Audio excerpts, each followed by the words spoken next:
friends, welcome to Tamil Puthagam channel. இன்னைக்கு நம்ம வீடியோல பார்க்க போறது பாத்தீங்கன்னா இது வந்து ஒரு பிகினர்ஸ்க்கான ஒரு சில டிப்ஸ் சொல்லலாம் தாங்க இருக்கேன். ஏன்னா பிகினர்ஸ் வந்து எந்த புத்தகங்கள் தேர்ந்தெடுத்து படிக்கணும்ங்கிறதுல சில குழப்பங்கள் இருக்குன்னு நிறைய பேர் கமெண்ட் சொல்றீங்க. ஸோ எனக்கு தெரிஞ்ச டிப்பை நான் உங்களுக்கு சொல்றேன். நீங்க வந்து என்ன ஒரு 5 விஷயம் நீங்க பண்ணக்கூடாது, என்ன ஒரு 5 விஷயம் நீங்க பண்ணலாம்னு சொல்லி எனக்கு தெரிஞ்சதை நான் உங்க கூட ஷேர் பண்ணிக்கிறேன். ஃபர்ஸ்ட் வந்து நீங்க இதை பண்ணவே கூடாதுன்னு நான் சொல்றது பாத்தீங்கன்னா, நீங்க ஹிஸ்டாரிக்கல் நாவல்ஸ் கண்டிப்பா நீங்க வாங்கி படிக்க வேணாம்னு நான் சொல்லுவேன். அதுவுமே வந்து பெரிய பெரிய ஹிஸ்டாரிக்கல் நாவல்ஸ் இருக்கும் பாத்தீங்களா, நம்ம வந்து பொன்னியின் செல்வன், அது மாதிரி நம்ம வேல்பாரி புத்தகம், இதெல்லாம் ரொம்பவே அருமையான புத்தகம். ஆனா பிகினர்ஸ்க்கான புத்தகம்னா நான் சொல்ல மாட்டேன். ஏன் அதை ரெக்கமெண்ட் பண்ண மாட்டேன்னு வச்சுக்கோங்களேன். ஏன்னா அந்த ஹிஸ்டாரிக்கல் நாவல்ஸ்ல நிறைய கதாபாத்திரங்கள் வருவாங்க. அவங்க ஒவ்வொருத்தவங்களும் ஒவ்வொரு வேலை செய்வாங்க. ஸோ நம்ம அதை வந்து மெமரைஸ் பண்ணி அவங்க என்ன யார் எந்த வேலையை பார்க்குறாங்கிறதெல்லாம் நம்ம அதை ஞாபகம் வச்சுட்டு படிக்கிறதுங்கிறது ரொம்ப கஷ்டமா இருக்கும் ஆஸ் அ பிகினரா. ஸோ வந்து நீ பிகினர்ல நீங்கள் அந்த புத்தகம் படிக்காதீங்க, அதெல்லாம் பின்னாடி படிச்சுக்கலாம். அடுத்தது பார்த்தீங்கன்னா, நீங்கள் தேர்ந்தெடுக்கிற எந்த புத்தகமே வந்து 200 பக்கங்களே அதிகம் தான் நான் சொல்லுவேன். ஒரு 100 பக்கங்களுக்கு மிகாம தான் இருக்கணும். 100 பக்கங்களுக்கு மேலே இருந்தால் சப்போஸ் உங்களால் படிக்க முடியலன்னு வச்சுக்கோங்களேன், ஐயோ நம்ம வந்து இந்த புத்தகங்கள்லாம் படிக்கிறதுக்கு லாய்க்கு இல்லையோன்னு தோணும். கண்டிப்பாக அப்படிலாம் இல்லைங்க, அழகான சின்ன சின்ன புத்தகங்களும் இருக்குது. ஸோ நீங்கள் வந்து கண்டிப்பாக 100 பக்கங்களுக்கு மிகாமல் பார்த்துக்கோங்க ஃபஸ்ட்டு பிகினர்ஸாக இருக்கப்ப. அடுத்தது பார்த்தீங்கன்னா, நீங்கள் வந்து அந்த ஊர் நடையில் நிறைய புத்தகங்கள் இருக்குங்க. அதாவது அந்த ஊர் ஸ்லாங்கில் இருக்கும். இப்போ திருநெல்வேலிக்கு ஒரு ஸ்லாங் இருக்கும், மதுரைக்கு ஒரு ஸ்லாங் இருக்கும், திண்டுக்கலுக்கு ஒரு ஸ்லாங் இருக்கும். அப்படி ஒவ்வொரு ஊருக்கும் ஒவ்வொரு ஸ்லாங் இருக்கும். ஊர் நடைமொழியில் எழுதியிருப்பாங்க நிறைய பேர்.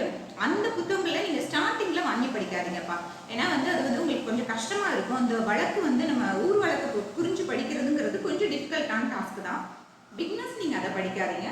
சாதாரண நம்ம இப்போ பேசுகிற தமிழ்லேயே நிறைய புத்தகங்கள் வந்திருக்கு, அருமையான புத்தகங்கள். நீங்கள் அந்த மாதிரி புத்தகங்களாக தேர்ந்தெடுத்து படிங்க. அடுத்தது பார்த்தீங்கன்னா, நீங்கள் வந்து நிறைய கதையில் பார்த்தீங்கன்னா ஒரு எண்டிங்கே இருக்காதுங்க. அதாவது ஒரு கதை நம்ம படிக்கிறோம்னா நம்ம எதுக்காக படிக்கிறோம்? இந்த கதையை படிக்கிறப்ப நமக்கு ஒரு சந்தோஷம் வரணும், இல்லை ஒரு சோகம் வரணும், ஏதோ ஒரு கருத்து வரணும். சில கதைகளில் பார்த்தீங்கன்னா அப்படியே ஸ்டாப் பண்ணியிருப்பாங்க. எண்டிங்கில் வந்து இதுதான் ஒரு எண்டுன்னே சொல்லியிருக்க மாட்டாங்க. ஸோ அந்த மாதிரி புத்தகங்கள்லாம் நீங்கள் தேர்ந்தெடுக்கிறப்ப என்னடா இவ்வளோ நாள் படித்து கடைசியில் ஒன்றுமே கருத்து சொல்ல, என்னதான் நடந்துச்சு அவங்களுக்கு அப்படிங்கிற மாதிரி இருக்கும். ஸோ பிகினர்ஸ் வந்து அந்த மாதிரி புத்தகங்களையும் தேர்ந்தெடுத்து படிக்காதீங்க. அடுத்து சொல்கிறதாங்க ரொம்ப முக்கியமான பாயிண்ட்டு. நான் வந்து இந்த பாயிண்ட்லாம் நோட் பண்ணி நான் நிறைய புத்தகங்கள் வாங்கிட்டேன்ப்பா. ஆனால் வந்து சில சுச்சுவேஷனுக்கு நம்ம சில புத்தகங்களை படிக்க முடியாது. நம்ம ஒரு டைட்டில் எடுத்து படிப்போம், பகுதி புத்தகங்கள் கூட விறுவிறுன்னு போயிருங்க. போனதுக்கப்புறம் பார்த்தீங்கன்னா அந்த புத்தகம் நகராது. நம்ம ஒரு பக்கம் படிக்கிறதே ரொம்ப பெரிய டஃப்பான டாஸ்காக இருக்கும். ஸோ நீங்கள் வந்து அப்படி ஒரு புத்தகம் வந்து ஒரு பாதியிலே நின்றுச்சு, இல்லை ஒரு 10 பக்கம் படித்தோடனே நின்றுச்சுன்னா நீங்கள் அதுக்கு ஒரே பண்ணிக்காதீங்க. நீங்கள் வந்து அந்த புத்தகத்தை அப்படியே விட்டுருங்க. அப்போதைக்கு அந்த புத்தகத்தை மூடி வச்சுருங்க. இன்னும் கொஞ்ச நாள் கழிச்சு உங்களோட மனநிலை வந்து அந்த புத்தகத்தை படிக்கிறதுக்கு ஏதுவாக இருக்கும். ஸோ நீங்கள் அப்போ அதை எடுத்து படிச்சுக்கலாம். கண்டிப்பாக ஃபோர்ஸ் பண்ணி இதை முடிச்சிருவோம், இந்த மாதம் இந்த புத்தகம் முடிச்சிருக்கணும் அப்படிங்கிற எந்த கட்டாயமும் இல்லை. நான்லாம் நிறைய புத்தகங்கள் அப்படி எடுத்து வச்சுருக்கேன். எல்லாருமே ரொம்ப ஃபேமஸாக சொல்லக்கூடிய வெண்ணிற இரவுகள் புத்தகமே ரொம்ப ஒரு 100 பக்கங்கள், ஒரே ஒரு சின்ன நாவல் தான். ஆனால் நான் அதை பகுதியிலே வச்சுருக்கேன். ஏன்னா வந்து அந்த கதையில் பார்த்தீங்கன்னா அந்த ஹீரோயின் வந்து 2 பேரும் ஒரு பாலத்து மேலே நின்று பேசிகிட்டு இருப்பாங்க. எனக்கு இன்னும் அந்த கதை வரைக்கும் நல்ல நினைவு இருக்குது. ஆனால் எனக்கு அதுக்கு மேலே அந்த கதையை படிக்க முடியல. ஸோ அதை நான் அப்படியே விட்டுட்டு வந்திருக்கேன். இப்போ நம்ம எத்தனை வருஷம் கழிச்சு படித்தாலுமே அந்த ஹீரோயினும் அழகாக அதே நிலைமையோட அந்த பாலத்துக்கடியிலே தான் நின்று பேசிகிட்டு இருப்பாங்க. ஸோ நமக்கு தான் வயசாகும், புத்தகங்களுக்கு இல்லை. ஸோ நம்ம வெயிட் பண்ணி நிதானமாக படிக்கலாம். இதெல்லாம் தான் நான் சொல்கிற 5 டிப்ஸ் வந்து பிகினர்ஸ் பண்ணக்கூடாதுன்னு சொன்னதை. இப்போ அவங்க என்னென்ன பண்ணலாங்கிறத நான் சொல்கிறேன். ஃபஸ்ட்டு வந்து நீங்கள் பிகினராக இருக்கப்ப நீங்கள் வந்து உங்களோட ஃபேவரட் ஜானர் எதுங்கிறத முதல் தெரிஞ்சுக்கோங்க. ஃபேவரட் ஜானர் எப்படிப்பா தெரிஞ்சுக்கிறது அப்படின்னு கேட்டிங்கன்னா, உங்களுக்கு பிடிச்ச படங்கள் ஒரு 5 வந்து ஒரு நோட் பண்ணுங்களேன். கண்டிப்பாக அதில் ஒரு 3ஆவது உங்களுக்கு பிடிச்ச ஜானராக தான் இருக்கும். ஸோ அந்த வச்சு உங்களுக்கு எந்த ஜானர் பிடிக்குங்கிறத தெரிஞ்சுக்கலாம். இப்போ உங்களுக்கு எந்த ஜானர் பிடிச்சிச்சுங்கிறத தெரிஞ்சுக்கிட்டீங்க இல்லையா? இப்போ நான் வந்து அதில் சில ஜானர் சொல்கிறேன். இப்போ இந்த ஆத்தர்லாம் வந்து என்னோட ஃபேவரட். ஸோ உங்களுக்கு பிடிச்சிருந்தா நீங்களும் தேர்ந்தெடுத்து படிச்சுக்கோங்க. இதில் பார்த்தீங்கன்னா உங்களுக்கு வந்து த்ரில்லர் ஜானர் பிடிக்குமாண்டா நீங்கள் வந்து கிரைம் த்ரில்லராக இருந்தால் நம்ம ராஜேஷ்குமார் நாவலை எடுத்து படிக்கலாம். அதே மாதிரி சயின்டிஃபிக் த்ரில்லராக இருந்தால் அது வந்து உங்களுக்கு வந்து அந்த என்ன காரணம், என்னென்ன மாதிரி அந்த சயின்டிஃபிக் ஓரியன்டாக என்னென்னங்கிற விஷயம்லாம் தெளிவாக சொல்லி படிக்கணும்னு நீங்கள் ஆசைப்பட்டீங்கன்னா நம்ம சுஜாதாவோட நாவல்கள் படிக்கலாம். அதே நேரத்தில் உங்களுக்கு அமானுஷம்லாம் ரொம்ப பிடிக்கும், இந்த விட்டு விட்டு கருப்பா, மர்மதேச சீரியல்லாம் பார்ப்பீங்க, எனக்கு அதெல்லாம் என்னோட ஃபேவரட் அப்படின்லாம் நினச்சிங்கன்னா இந்திரா சௌந்தரராஜன் ஐயா. ஸோ த்ரில்லரில் எனக்கு இவங்க 3 பேருமே பிடிக்கும். ஸோ நீங்கள் இவங்க 3 பேருமே கண்டிப்பாக நல்லா இருக்கும், நீங்கள் எடுத்து படிக்கலாம். கிளாசிக் நாவல்ஸ் பிடிக்கும்னு நீங்கள் நினச்சிங்கன்னா நீங்கள் ஜெயகாந்தன் ஐயாவோட புத்தகங்கள் படிக்கலாம். அதே மாதிரி தீஜாவோட புத்தகங்கள் படிக்கலாம். அதே மாதிரி பாலகுமாரன் ஐயாவோட புத்தகங்களும் படிக்கலாம். உங்களுக்கு வந்து அதே மாதிரி கிராமத்து நடையில் எனக்கு படிக்க பிடிக்குங்கிறவங்க நம்ம கீராவை விடவே முடியாதுங்க. கிராமத்து நடைனாலே நம்ம கீராவோட புத்தகங்கள் ரொம்ப அருமையாக இருக்கும். அவரோட அந்த கிடை புத்தகம்லாம் ரொம்ப சின்ன புத்தகம்னாலும் அவ்வளோ அருமையாக இருக்கும். அதே மாதிரி நம்ம இமயம் ஐயாவோட புத்தகங்கள் பார்த்தீங்கன்னா நம்ம ரியாலிட்டியை நம்ம ஃபேஸ்க்கு நேராக அழகாக சொல்லிட்டு போயிடுவார் அப்படியே. அதெல்லாம் வந்து ரொம்ப அருமையாக இருக்கும். நம்ம எஸ்ராவோட புத்தகங்கள் பார்த்தீங்கன்னா ஒரு பயணக்கட்டுரை மாதிரி ஒரு பயணம் மாதிரியே போகும். ரொம்ப ஒரு மாதிரி ஹார்ஷாக இல்லாமல் ரொம்ப சாஃப்ட் கோயிங்காக இருக்கும். கோ வித் ஃப்ளோன்னு சொல்லுவாங்க பார்த்தீங்களா, அந்த மாதிரி இருக்கும். அது ஒரு விதமான இது. இல்லைப்பா எனக்கு இது எதுவுமே வேணாம், நான் வந்து ஒரு ஃபேமிலி ஓரியன்டாக மட்டும் படித்தா போதும், ஒரு ஃபேமிலியில் நடக்கிற ப்ராப்ளம்ஸ் அந்த மாதிரி தெரிஞ்சுக்கிட்டா போதும்னு நீங்கள் நினச்சிங்கன்னா லக்ஷ்மி மேமோடது படிக்கலாம், சிறுசந்தி மேமோடது படிக்கலாம், நம்ம ரமணிச்சந்திரன் மேமோடது படிக்கலாம். இது எல்லாமே ரொம்ப அருமையாக இருக்கும். ஆனால் ரமணிச்சந்திரன் மேமோடதுல ஹீரோயின் வந்து ரொம்ப போல்டாக இருப்பாங்க. ஸோ பிகினர்ஸாக இருந்தீங்கன்னா அந்த மாதிரி புத்தகம் படிங்க, ரொம்ப அருமையாக இருக்கும். அதே நேரத்தில் பார்த்தீங்கன்னா எனக்கு வந்து கவிதைகள் ரொம்ப பிடிக்கும்ப்பா அப்படின்னு நீங்கள் நினைக்கிறவங்களா இருந்தால் நம்ம வைரமுத்து சாரோட புத்தகங்கள், நான் முத்துக்குமார் ஐயாவோட புத்தகங்கள், மேத்தா ஐயாவோட புத்தகங்கள்லாம் எடுத்து படிக்கலாம், ரொம்பவே நல்லா இருக்கும். அதே மாதிரி பார்த்தீங்கன்னா எனக்கு ஹிஸ்டாரிக்கல் ஃபிக்ஷன் பிடிக்கும்ப்பா அப்படிங்கிறவங்களுக்கு இருக்கவங்க நம்ம வந்து கல்கியும் சாண்டில்யன் தான். ஆனால் வந்து இவங்க 2 பேர்த்தோட புத்தகங்களுமே பார்த்தீங்கன்னா நான் கல்கி தான் வந்து பிகினர்ஸ்க்கு ரெக்கமெண்ட் பண்ணுவேன்.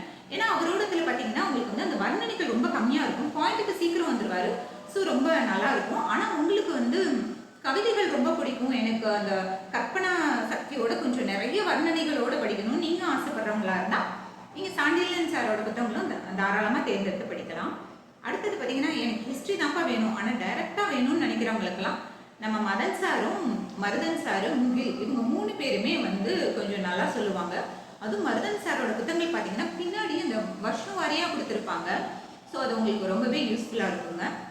ஸோ இது மாதிரி எனக்கு தெரிஞ்ச சில ஜானர் சொல்லியிருக்கேன். இது இல்லாமல் உங்களுக்கு வேறு எந்த ஜானர் வேணும்னாலே நீங்கள் கமெண்ட்டில் சொல்லுங்கள், எனக்கு தெரிஞ்சால் நான் சொல்கிறேன். ஃபஸ்ட்டு நான் சொன்ன மாதிரி பிகினர்ஸ் வந்து உங்களோட ஃபேவரட் ஜானரை தேர்ந்தெடுங்க ஃபஸ்ட்டு பாயிண்ட்டை. அதுக்கு அடுத்த பாயிண்ட் பார்த்தீங்கன்னா கண்டிப்பாக ஷார்ட் ஸ்டோரிஸ் தான் நீங்கள் எடுத்து படிங்க. ஏன்னா வந்து நீங்கள் எடுக்கிற ஒவ்வொரு புத்தகங்களுமே வந்து இவங்க இப்போ நான் சொன்ன எல்லாத்துக்குமே வந்து சிறுகதைகளும் இருக்குது. நீங்கள் அதை எடுத்து தேர்ந்தெடுத்து படிங்க, ரொம்பவே அருமையாக இருக்கும். ஸோ நீங்கள் சீக்கிரமாக ஒவ்வொரு புத்தகமும் முடிக்கிறப்ப உங்களுக்குள்ள ஒரு சந்தோஷம் வந்துடும். ஏன்னா வந்து நம்ம நாளெல்லாம் படிக்க முடியாதுன்னு நினச்சிட்டு இருக்கவங்க வந்து நீங்கள் வந்து குட்டி குட்டி ஸ்டோரிஸாக படிக்கிறப்ப அப்பாடா நம்ம இன்னைக்கு ஒரு 2 கதை படிச்சிட்டோம், ஒரு கதை படிச்சிட்டோங்கிறப்ப உங்களுக்கு ரொம்பவே திருப்தியாக இருக்கும். ஸோ கண்டிப்பாக நீங்கள் படிங்க. அது ஜெயகாந்தன் ஐயாவோட சிறுகதைகள்லாம் நீங்கள் ஒரு கதை படித்தாலே உங்களுக்கு ஒரு வாரம் தூங்க விடாது, அந்த அளவுக்கு அதில் கேள்வி அவ்வளோ இருக்கும். ஸோ கண்டிப்பாக அதே நேரத்தில் பார்த்தீங்கன்னா கண்டிப்பாக நீங்கள் வந்து எண்டிங் உள்ள கதையாக படிங்க. நான் ஏற்கனவே சொன்ன மாதிரி நீங்கள் வந்து எண்டிங் வந்து முடிஞ்ச அளவுக்கு என்ன பொறுத்திருக்கும் ஹாப்பி எண்டிங்காக படிச்சிங்கன்னா கொஞ்சம் நல்லாயிருக்கும். ஸோ நம்ம வந்து ஒரு திருப்தியாக ஒரு சந்தோஷமான, ஏன்னா ஏற்கனவே நம்ம வந்து நிறைய பல பிரச்சனைகள்ல தான் நம்ம புத்தகங்கள் படிக்கவே வருவோம். ஸோ அப்பயுமே ஒரு சேட் எண்டிங் தான் நீங்கள் ஸ்டார்டிங்கில் படிக்கிறப்போ உங்களுக்கும் கொஞ்சம் கவலையாக இருக்கும். ஸோ ஹாப்பி எண்டிங்காக இருந்தால் படா நமக்கு தான் நடக்கல, அட்லீஸ்ட் புக்லேயாவது இந்த அளவுக்கு சந்தோஷமாக இருக்கேன்னு நம்ம அடுத்தடுத்து படிப்போம். அது வந்து ஒரு உந்துதலாக இருக்கும் பிகினர்ஸ்க்கு. 4th பாயிண்ட் பார்த்தீங்கன்னா நீங்கள் என்ன மாதிரி புத்தகங்களை தேர்ந்தெடுக்கணுங்கிறதுல இருக்குது. நீங்கள் வந்து நிறைய புத்தகங்கள் வந்து இந்த மாதிரி புத்தகங்கள் நம்ம வாங்குறப்போ வந்து நிறைய பேர் இந்த புத்தகம் நல்லா இருக்கும்னு சொல்லி கமெண்ட் போட்டிருப்பாங்க. நீங்கள் அதை வச்சு வாங்காதீங்க. நிறைய வெப்சைட்ஸ் இருக்குங்க, புத்தகங்களுக்கான வெப்சைட்ஸே இருக்குது.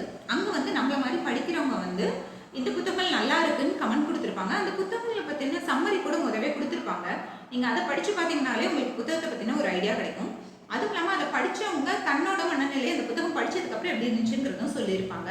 ஸோ அதுவும் வந்து உங்களுக்கு ஒரு யூஸ்ஃபுல்லாக இருக்கும். அது பார்த்தீங்கன்னா நம்ம குட்ரீட்ஸ்லாம் அந்த மாதிரி இருக்கும். நிறைய பேர் வந்து அதில் புத்தகங்கள் பற்றின கமெண்ட்லாம் பார்த்தீங்கன்னா அது நம்ம புத்தகம் படித்ததுக்கு உண்டான எஃபெக்டே கொடுக்கும், அந்த அளவுக்கு பெருசாலாம் கமெண்ட் கொடுப்பாங்க. ஸோ உங்களுக்கு ஒரு டைம் இருந்தால் ஒரு புத்தகம் தேர்ந்தெடுக்கிறதுக்கு முன்னாடி நீங்கள் பிகினராக இருக்கிறப்ப நீங்கள் அந்த மாதிரி வெப்சைட்ஸ்லாம் சர்ச் பண்ணி கொஞ்சம் புத்தகங்களை தேர்ந்தெடுத்து வாங்குங்க. அடுத்த 5th பாயிண்ட் தாங்க ரொம்ப முக்கியமான பாயிண்ட்னா நீங்கள் ரீடிங்காக டைம் கண்டிப்பாக ஒதுக்கியே ஆகணுங்க. நீங்கள் வந்து ஒர்க் பண்ணுறவங்களாகவும் இருக்கலாம், வீட்டில் இருக்கவங்களாகவும் இருக்கலாம். வீட்டில் இருக்கவங்களுக்கும் வேலை ஜாஸ்தி தாங்க, இருந்தாலும் பரவாயில்ல, உங்களுக்கான ஒரு டைமை நீங்கள் கண்டிப்பாக ரெகுலராக படிக்கிறதுக்காக ஒதுக்குங்க.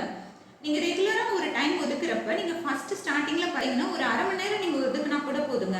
அதுக்கப்புறம் நீங்கள் படிக்கிற இன்ட்ரெஸ்ட் உங்களுக்கு ஜாஸ்தியாக ஆக நீங்களே உங்களோட டைமை ஆட்டோமேட்டிக்காக இன்க்ரீஸ் பண்ண ஆரம்பிச்சிடுவீங்க. ஸோ அதில் எனக்கு எந்த டவுட்டும் இல்லை. ஸோ ஃபஸ்ட்டு ஸ்டார்டிங்கில் நீங்கள் ரீடிங்காக ஒரு டைம் கண்டிப்பாக ஒதுக்குங்க. கண்டிப்பாக ஒவ்வொருத்தருக்கும் தனக்கான டைம்னு ஒன்று வேணுங்க.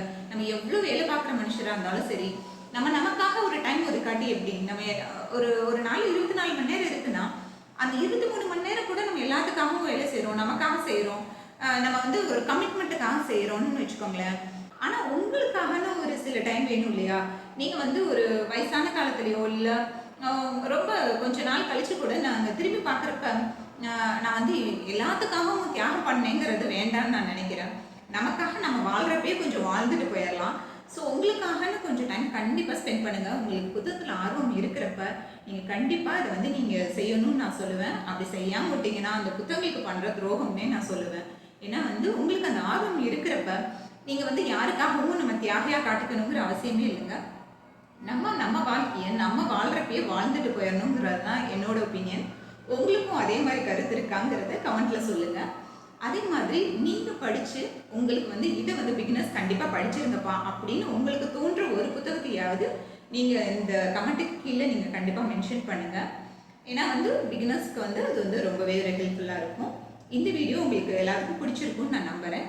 தொடர்ந்து இதே மாதிரி வேற ஒரு வீடியோவோட உங்களை நான் சந்திக்கிறேன். அதுவரை உங்களிடமிருந்து விடைபெறுவது கலையரசி சீனிவாசன்.